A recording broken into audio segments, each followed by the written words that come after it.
कभी नोटिस किया है, हम अक्सर उन बातों के बारे में सोचते रहते हैं जो कभी हुई नहीं।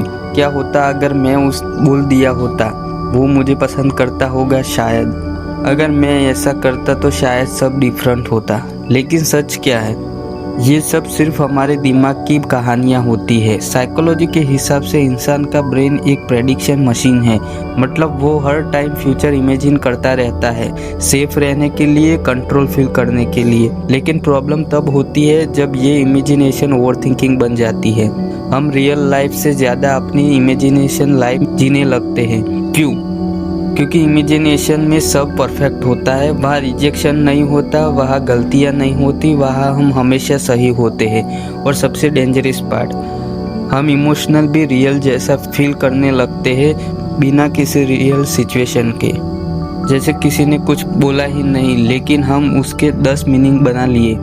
किसी ने इग्नोर भी नहीं किया लेकिन हम अपने आप को कन्विंस कर लिया कि वो केयर नहीं करता। ये होता है ओवरथिंकिंग लूप।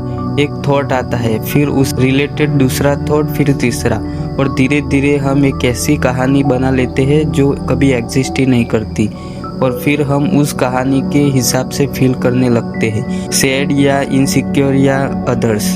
रियलिटी अलग होती है और हमारा दिमाग अलग स्टोरी चला रहा होता है। एक और रीज़न है, हमारा ब्रेन क्लोजर चाहता है। जहाँ क्लियरिटी नहीं मिलती वहाँ इमेजिनेशन फील कर देता है। इसलिए अगर किसी ने क्लियरिटी कुछ नहीं बोला तो हम अपने हिसाब से स्टोरी बना लेते हैं। लेकिन ये आदत धीरे धीरे डेंजरस हो सकती है क्योंकि हम रियल लोगों को नहीं, अपनी बनाई हुई वर्जन को समझाने लगते हैं।